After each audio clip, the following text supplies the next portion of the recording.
Hari ini kita berbincang bukan tentang pasal, tetapi tentang perjalanan, tentang tekanan, dan tentang makna keberadaan hakim dan pengadilan di zaman sekarang. Hari ini saya telah bersama dengan seorang narasumber yang selama puluhan tahun berada di ruang sidang. Beliau telah bergelut dengan ribuan perkara, dari cinta yang runtuh, keluarga yang bersengketa, hingga gigih berjuang. Tapi di luar toga itu, beliau juga seorang ayah, seorang pembelajar, dan tentu saja seorang manusia yang berada di titik awal seperti kita semua. Beliau adalah Yang Mulia Ketua Pengadilan Tinggi Agama Ambon, Bapak Dr. Andos Haji Ahmad Zainullah SHMA. Terima kasih Bapak atas kehadirannya di Pengadilan Agama Tuhan. Assalamualaikum warahmatullahi wabarakatuh. Waalaikumsalam warahmatullahi wabarakatuh. Ya, Yang Mulia, sebelum semua jabatan dan tanggung jawab sekarang ini, siapa sebenarnya sosok Yang Mulia waktu masih muda? Apakah memang sejak awal sudah bercita-cita menjadi hakim? Monggo. Sebenarnya sejak awal saya tidak punya cita jadi hakim. Saya kan kebetulan kan saya dari lingkungan orang Madura. Siap. Jadi banyak ke dagang kita itu. Oh iya. Nah, saya dagang, kemudian saya udah bisnis waktu itu. Bisnis, kemudian karena orang tua itu marah lah. Mau sarjana kalau jual dagang ngapain? Wah gitu, akhirnya ya coba-coba saya ikut tes, kok lulus malah, ya udah. Jadi berawal dari coba-coba ya Pak? Dari coba, akhirnya menyenangkan orang tua, ya saya bilang, kalau tes itu kan ada waktunya Pak, gitu Yes, kan. iya. Ya begitu dibuka saya ikut tes, terus alhamdulillah Alhamdulillah. dilulus ya sampai sekarang gitu. Alhamdulillah. Nah, itu saja. Ya, Pak. Terus ini Pak, banyak mahasiswa yang ingin menjadi hakim karena terlihat gagah mungkin, Ya. meskipun IPK-nya pas-pasan lah seperti itu. Kalau boleh jujur Pak, dulu IPK Yang Mulia berapa dan apa yang paling berkesan saat pertama kali duduk sebagai hakim? Saya pikir saya nggak sampai 3 kalau nggak salah. Saya itu nggak sampai 3, Alhamdulillah ya, 2, Pak. berapa gitu, nggak sampai 3 pokoknya, apa 2,9 Pak, nggak sampai. Terus itu Pak, saat pertama kali duduk sebagai hakim itu kesan pertamanya seperti apa sih? Ya alhamdulillah ya, ini bagi kami apapun jabatan yang kita emban itu adalah amanah dari Allah. Jadi akan saya laksanakan dengan penuh tanggung jawab, dengan ya profesional lah gitu aja. Gak menyangka ternyata saya bisa duduk jadi hakim. Alhamdulillah. Itu. Tapi ada cerita ini, Yes. Mas Lakin. Sebenarnya dulu saya mau masuk ke hakim peradilan umum waktu itu. Nah, saya mau daftar, tapi ketemu sama salah satu sivitas akademika di kampus saya. Iya. Dia bilang, kamu mau daftar apa hakim? Apa hakim BN? Oh dia, kamu kan orang pesantren, terus saya di pesantren. Ah, siap. Kamu kan orang pesantren, kenapa di PN? Oh itu dia dalil macam-macam itu. So macam-macam lah akhirnya udah saya berubah milik ke PA. Alhamdulillah, nyambung di sinilah takdir saya di sini gitu. Iya, benar Pak. Sebenarnya orang kan silakan lah berkarir di mana saja, mau di lingkungan peradilan agama, di lingkungan peradilan umum, peradilan militer atau itu silakan, itu hak individu, hak asasi manusia. Ya, silakan, tidak masalah ya. Siap. Terus ini Pak, publik kan sering melihat hakim itu formal dan dingin. Iya. Sepanjang puluhan tahun memegang palu, ada keputusan yang secara batin sangat berat dan masih membekas di hati Yang Mulia hingga hari ini. Ada satu ketika waktu saya tugas di Bima dulu, saya masih ingat di Bima itu. Itu ada HNTB, ada seorang ibu yang menggugat cerai suaminya karena suaminya itu ya tidak tanggung jawab lah intinya itu, dengan menggendong seorang anak yang masih balita itu. Udah saya nasihatin, saya ulur supaya dia mengurungkan niatnya, kan saya lihat anaknya masih kecil. Sampai berapa lama sidang, ternyata dia bersikukuh untuk mengajukan gugatan cerai kepada suaminya. Singkat cerita, karena sudah terbukti tidak bisa disatukan lagi, kami majelis hakim sepakat. Ya udahlah, kita jatuhkan talak bain tuh, kita putus, taruh pada syukur. Begitu saya ketok pintu, ketok palu, tak dia berdiri. Dia bilang langsung dia angkat tangan, yes, saya bebas, begitu. Jadi saya malah dia bahagia gitu. Ini masya Allah ya, itu yang terjadi gitu. Tidak disangka-sangka. Nggak disangka-sangka, ternyata dia berdiri, yes, bebas gitu. Padahal secara batinnya Bapak saya masih yakin anaknya masih baik, masya Allah gitu. Nah, tapi karena sudah kewajiban kita selaku manusia berusaha semaksimal mungkin, hasil urusan Allah tuh, ya ternyata begitu. Ya itulah yang kesan sampai sekarang. Iya, paling berkesan hingga sekarang ya Pak. Banyak. Tentunya sebagai manusia biasa yang setiap hari melihat keluarga runtuh di ruang sidang, apa yang paling yang mulia rasakan? Pernahkah perasaan sedih dari ruang sidang itu terbawa sampai pulang ke rumah atau bagaimana? Ada Pak itu. Kalau misalnya perkara carta suaminya menggugat menceraikan istrinya sementara anaknya banyak, kemudian si istrinya tidak punya kerjaan, itu kadang-kadang ya Allah. Betul. Ini yang merasakan ya bagaimana ya, saya kembalikan ke diri kami pribadi. Seandainya yang terjadi kepada kita main hancurnya itu. Betul. Karena apapun alasannya, kalau sampai terjadi perceraian, ada divorce, itu yang menanggung langsung akibat itu anak. Ya, betul. Pasti itu anak.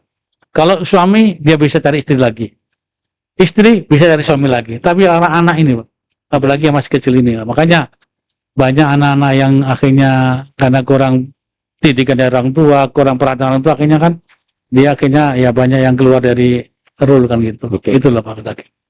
Ya mudah-mudahan lah dijauhkan dari hal yang semacam itu ya. Semoga Allah Amin. menjadikan kita sukses. Kemudian ini Pak, mayoritas perkara kita sebenarnya adalah perceraian. Betul.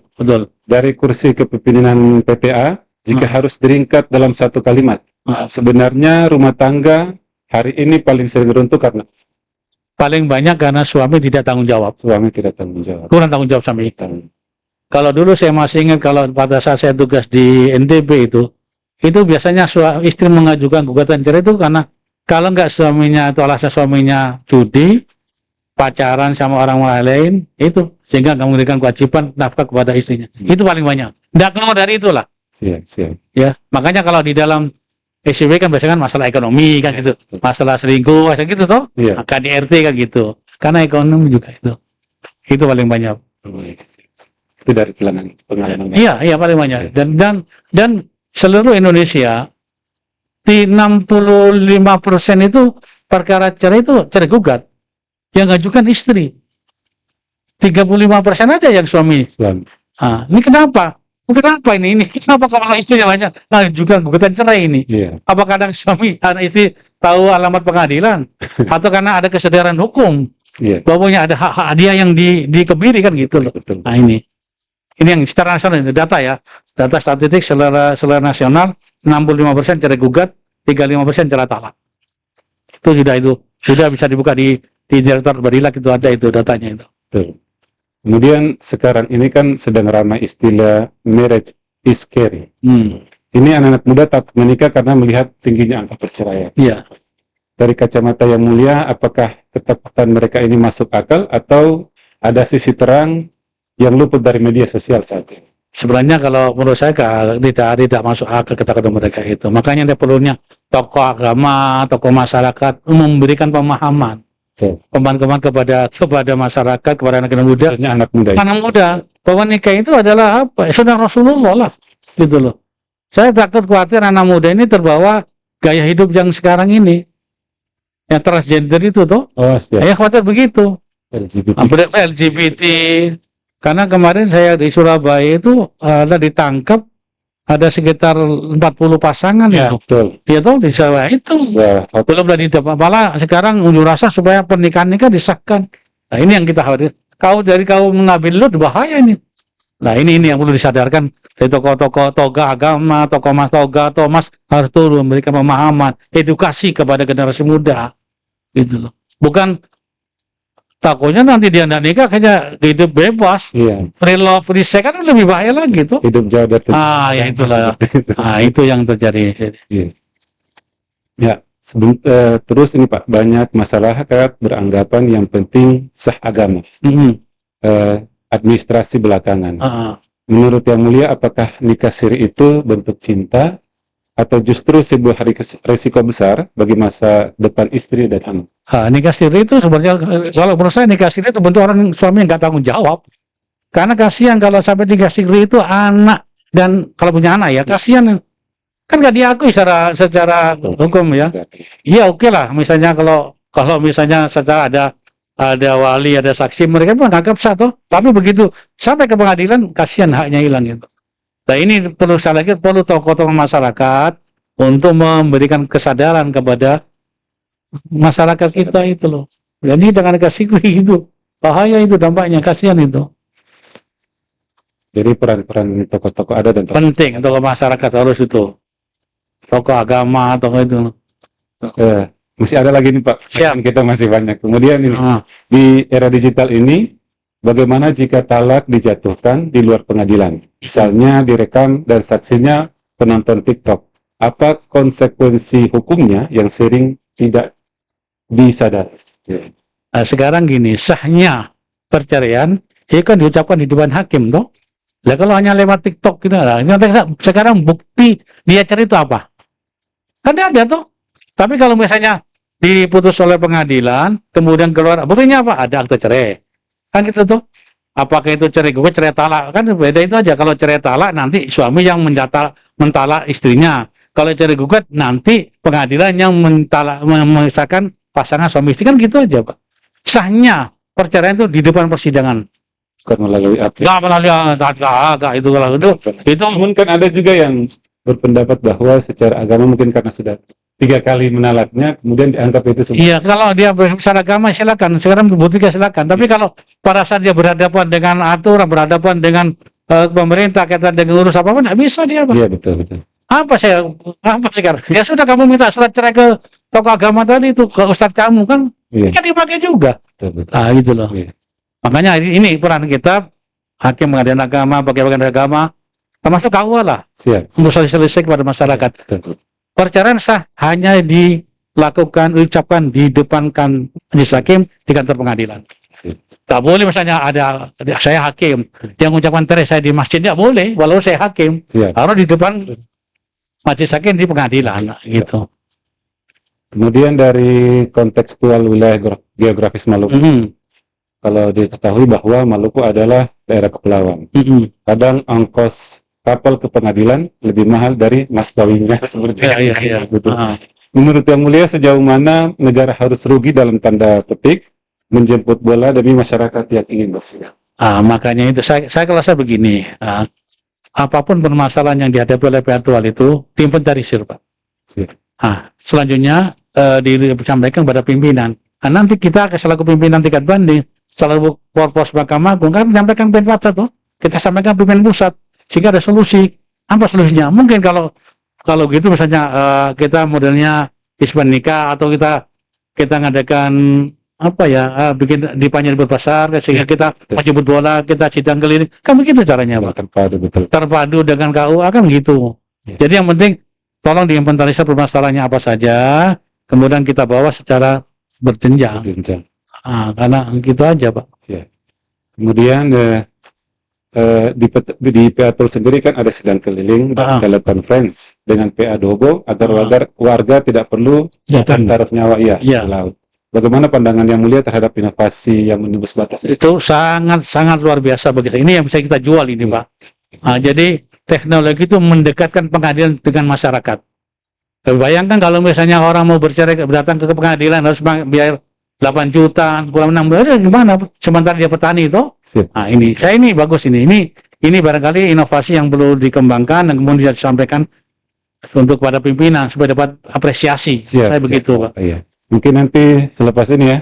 Siap. Catat nanti kita sama-sama kita naik kapal. Iya. Kemudian menyambung dengan apa yang tadi Pak sampaikan, apresiasi dan tantangan PA Tual ke depannya.